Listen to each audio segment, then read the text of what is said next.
Alex Jones here with the most dire geopolitical alert that we have ever issued in my 21 years on air. Interviewing top political scientists, Pentagon insiders, you name it. We have never issued an alert this serious. Now, several times over the years, we've come out and said this alert is the most serious as the ticking clock goes towards midnight or doomsday, Armageddon. But out of those alerts in the past on this road to global war, this is over the top, the most dangerous time we have ever been. And the Pentagon agrees with me. Now, I'm gonna lay out some of these facts right now and put some articles up on screen. But this is so serious. And if we don't avert what's unfolding, my children, your children don't have a future. Now, let's walk through a few of the things that have happened. Putin has come out in the last month twice. We've done reports on this and said they're preparing for nuclear war, and the West is moving weapons up against its border, and they may have to strike, and that the world is in incredible danger, and he can't believe Western media isn't reporting this, and begged for a global debate about it. A discourse, a dialogue. The communist Chinese, who are horribly evil, but that our government's armed and given the missiles to be able to hit the United States effectively, has been moving into the South China Sea. And now, as we speak, for stories on Infowars.com from mainstream news, but overseas, not here, that major U.S. and Chinese fleets are lining up against each other, and the communist Chinese president said they're preparing for all-out war, including possible World War III. This is coming out of the communist Chinese leadership's mouths. They've never talked like this, even during the Korean War. Unprecedented. Then, you've got the coup that supposedly failed in the last 24 hours in Turkey, the gateway to Europe, with all the jihadists flooding in. Erdogan is backed by the jihadists, and it looks like they've gotten back control. You've got that craziness going on. You've got all of these different governments going bankrupt and riots from Venezuela to Nigeria. You've got the Pentagon, the Ministry of Defense in England, and others saying the world is in the most dangerous position it's ever been. And then you got Obama coming out and saying the world's the safest it's ever been, and our economy's the best it's ever been. We have derivatives all over the world coming due. We have Deutsche Bank, much bigger than Lehman Brothers, going down in its stock, plunging. That crisis has already begun. Hundreds and hundreds and hundreds. I just got intense chills. Hundreds and hundreds and hundreds of different things are coming together to create the perfect storm. And then you've got all these historians, all these geopolitical scientists, all these political scientists, all these analysts from Russia, England, the US, Canada, Australia, Germany, it doesn't matter, saying we have all the same political things happening that led to World War I and World War II. Wars starting, all sorts of crises unfolding, and historically they don't know why, but since the time of the Romans, and the Chinese and the Japanese wrote about this too, that it seemed when there was earth changes and volcanoes and earthquakes, that was a harbinger of war as well. And guess what? Record levels earthquakes, record levels volcanoes ever recorded in modern history. For whatever reason.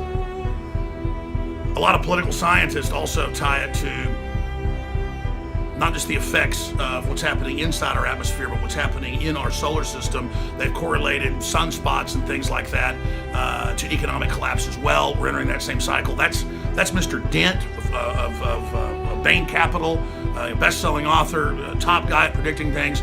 He's got charts that bring all that in, and top corporations listen to him. I mean, there's just so much aligning that I don't think even governments quite understand. I don't completely know what's going on, but I can tell you one thing. We historically are in political and economic waters that are the most dangerous we've ever seen, because now we've got more than 50,000 nuclear weapons conservatively in operational use that are in working order right now, ready to be used. And we've got Western governments and the globalists, captained by George Soros and others, trying to exacerbate these crises and trying to add fuel to it and funding the Arab Spring and bringing 5 million jihadists into Europe and hundreds of thousands here conservatively, and then waging war on nationalists and people that try to put the brakes on all this and that try to stabilize our economies. They're trying to bankrupt us. They're bringing in people by the hundreds of thousands with TB every few months and other diseases, and admitting they're not testing them and putting them in public schools with your kids. It's like the government is satanic or something. Russia is not pushing any of this stuff. China's pushing some, but it's all the people that run the United States and Europe are just basically like they're trying to destroy the planet. This is like a science fiction movie. I mean, these people are doing everything you do to bring the world into a world war. We have never been closer. The international groups that track all that, have the doomsday clock, say we've never been closer. And it's moving now towards midnight. We're past 2 minutes to midnight. And I tune into US media, Western media. There's almost nothing about this. It's all fantasy footballs coming up. Everything's wonderful. You add that historically to the recipe. Like we saw before World War I and World War II as well, the laissez-faire, everything's fine. I mean, it's like a Superman analogy where the scientist is saying, look, the core is collapsing, we've got to evacuate. They're like, oh, shut up, arrest him. It's biblical. Use whatever analogy you want, whatever allegory. I personally, in my gut, can feel it. Intellectually, I can see it. And it is surreal to not see more people involved, more people awake. We have, again, globalist movements to implode economies, world depression being set up, the third world collapsing due to globalist policies, opening the borders to bring them in, to bankrupt our economies and social welfare net, to bring in total tyranny. The most backwards, Stone Age, barbarous groups are being brought in and then given political power. This is modern 21st century warfare directed by the globalists at the top against all the nation states and all the individuals and against any type of independence, any type of intelligence. This is AI war. They admit they have computers making all of the major decisions. The stock markets are rigged. They admit the currencies are rigged. They now admit everything we told you decades ago. It's all rigged. And the rigged AI system the globalists are following, its algorithm is saying collapse everything and the globalists will end up in control of everything. What if the AI is completely sentient and is actually setting up a plan to bring us all completely down? It's not like Skynet raining nukes down, it's Skynet just incrementally shutting everything off. All I know is whether it's Skynet, which by the way is a real Pentagon term before that movie came out, The Terminator, that's art imitating life, or whether it's just globalists, they're engaging in worldwide economic siege, regardless, the ends are there. We are hurtling towards world war. And I hope in 6 months we aren't, sitting here with stuff radiating. I want to try to back this down, dial this down, and stop this. But you see all hell breaking loose with coups and economies imploding and migrants pouring over borders and all sorts of bizarre behavior going on. And our governments are telling us that if we try to prep or get prepared, we're terrorists. That tells you that they're planning to use this global crisis to bring in their total world government. But every major economist I talk to, historian we talk to, once you collapse something this complex, it doesn't come back. So if they think they're collapsing it to take control of it, that's delusional. No, they want a post-industrial world. It's the official UN plan, Agenda 21, Agenda 2030, and this is our own species waging war against us. They see us as a cancer, the globalists do. The truth is, they're the cancer. They're stopping innovation. They're stopping countries working together. They're sowing chaos. This has been an emergency World War III report, ladies and gentlemen. Let's debate about this. Let's spread this video out to everybody. I'm sure this video will get 5 or 6 million views on YouTube, millions on Facebook. That isn't enough, okay? It needs to get 100 million views. We need to force a debate, or you should shoot videos about this and talk about this and make this an issue here in the West, where people are asleep at the switch, but the folks running our government, they're not asleep at the switch. They know what they're doing, and the Pentagon and others have been the ones stopping it, stopping the West funding ISIS and Al-Qaeda into Syria, stopping Obama overthrowing our allies. I mean, we have criminals in our government working against our country and everybody else. It's like Spectre. It's an international group attacking all the nation states and individuals. More reports coming. More reports coming. I'm about to get on a plane to Cleveland. We'll be having live reports there. We already have a team there on the ground. Notice all the hell breaking loose there. Black Lives Matter, the attempt to destabilize the United States, the civil unrest. It's happening all over the world. See, there's so many other points. Let's force a debate about this, and let's force a debate about who's using the crisis to get more power, who is, in many cases, creating the crises. Infowars.com is a rallying point. It's the front lines of the info war. You are the folks that built the info war, and I salute you for your fight. Now let's take it to the next level.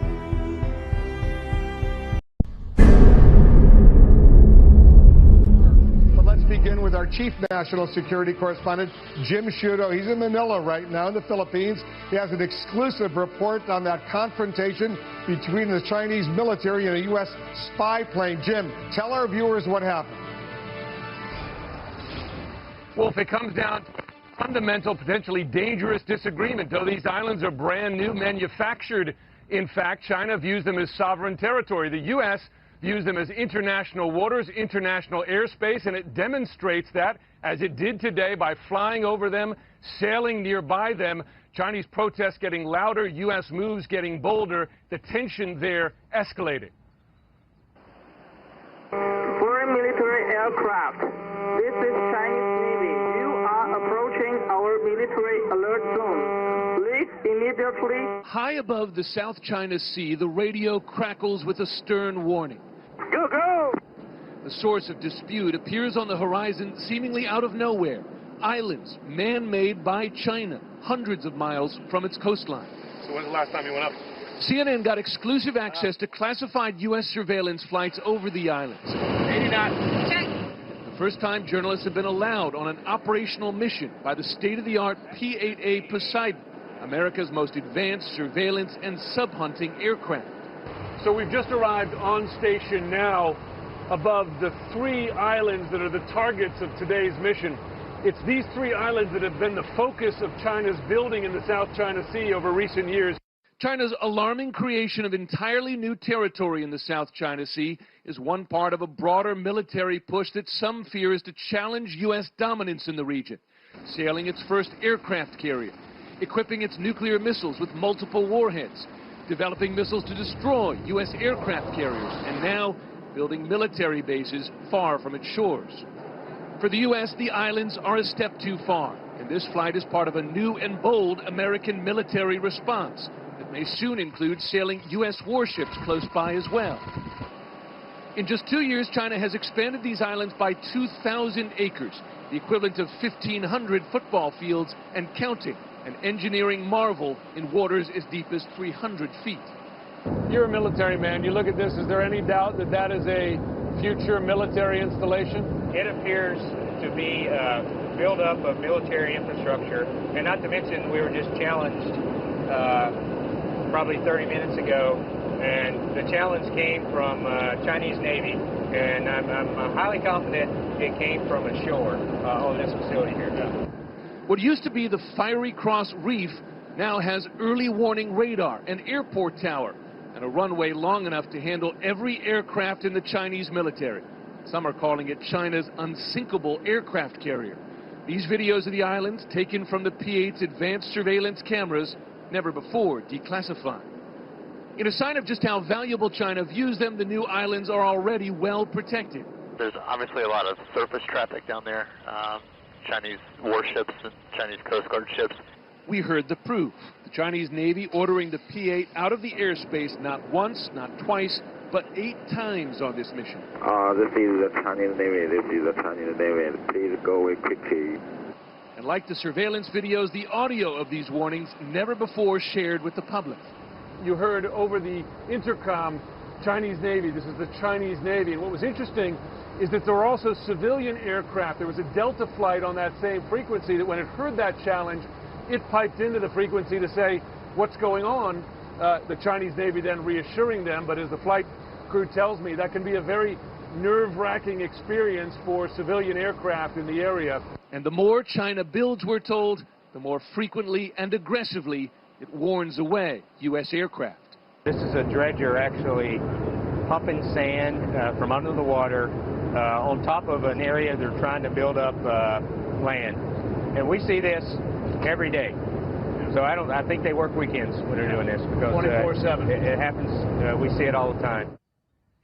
Looking at these islands, you see the landing strips, you see military barracks, you see roads being built, trucks driving on those roads, and squadrons of dredgers and cargo ships adding to them every day. I have to say, Wolf, as you see them, they look like very permanent installations. It's difficult to see how, even with increased U.S. military traffic in the area, how China backs down.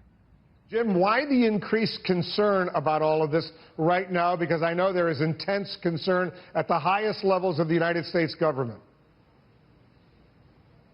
It's two things, Wolf. One, it is pace. Over the span of just 2 years, China has expanded the area of these islands from 5 acres to 2,000 acres, 400 times, and it's rising every day. We saw that today, but it is also this. It is the militarization of them, putting in landing craft that can carry the largest military aircraft in the Chinese arsenal, the early warning radar systems, deep water harbors that can accommodate Chinese Navy ships. It is that militarization that has the U.S. now considering a bolder military response. And when the Chinese military says to the American Poseidon, the crew up there, please go away quickly, what's the reaction from the crew inside that Poseidon surveillance plane? Well, they recite very calmly a script. They say that we see these as international waters, international airspace, and that the U.S. will continue peacefully. And I'll tell you, there was one instance there that when that American pilot delivered that message, I heard the frustration from the Chinese radio operator on the ground coming back simply saying, go, go, go away. You can hear the anger there. It's hard to see how this tension doesn't escalate going forward.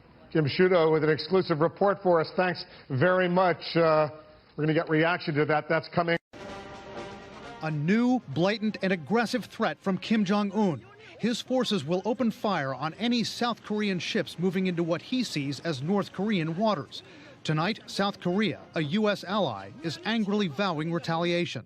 Threats like this from Pyongyang have kept America from being able to negotiate over Kim's nuclear weapons program, like it's trying to do with Iran. CNN has learned during the 2 years of America's obsessive attempts to prevent Iran from building even one nuclear bomb, North Korea has been greatly expanding its ability to make the nuclear explosive materials that it needs to make nuclear weapons. Former UN Weapons Inspector David Albright says in those 2 years, Kim Jong-un's regime has doubled the size of the enrichment plant at Yongbyon, which you can see in these satellite photos. Yongbyon is where experts say North Korea enriches uranium for nuclear bombs.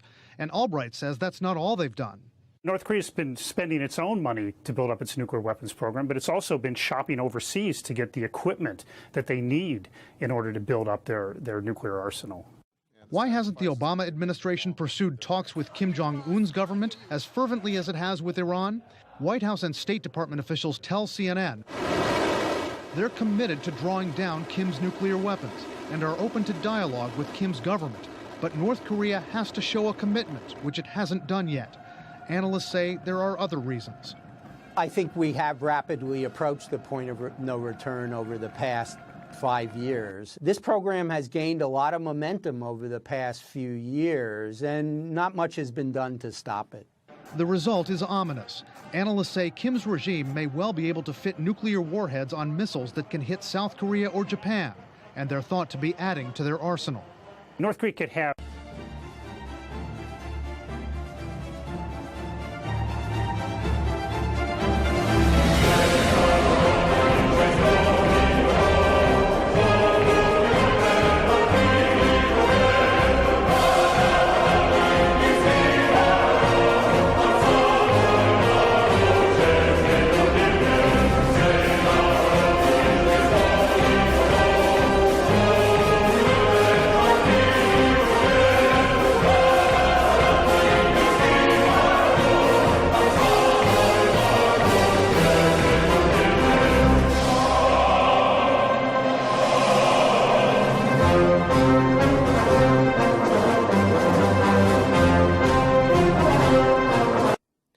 until now, the Kremlin has insisted that its annexation of Crimea in the middle of March last year was purely a reaction to a referendum that was staged there, in which apparently 97% of the population of Crimea voted to become part of Russia. Now that position has changed. Vladimir Putin on state television as part of a documentary marking a year since Crimea became part of Russia, saying that in fact this was part of a pre-planned plan which was discussed some weeks before the referendum took place. Take a listen. I called the leaders of the special services and the Ministry of Defense to the Kremlin, and I laid the task out before them to save the life of the president of Ukraine. Otherwise, they would have just destroyed him. We readied to take him straight out of Donetsk, by land, by sea, and by air. It was the night of the 22nd to the 23rd. I said to all colleagues, We have to start working on the return of Crimea to Russia. Well, Vladimir Putin there revealing also details of a plan to evacuate Viktor Yanukovych, the ousted president of Ukraine. Up until now, there had been no details about a special forces operation that had been set in motion to extract him. It's not the first time, I have to say, that Vladimir Putin has, how shall we say, revised his idea, revised what happened in the past, the steps that have been taken. You remember on February the 27th of last year when armed men dressed in full uniform started to take over key government installations in Crimea. The word from the Kremlin back then was that these are not Russian forces, these are purely self-defense groups that have assembled ad hoc on the ground. He then subsequently admitted that they were in fact Russian regular forces sent in to back the locals.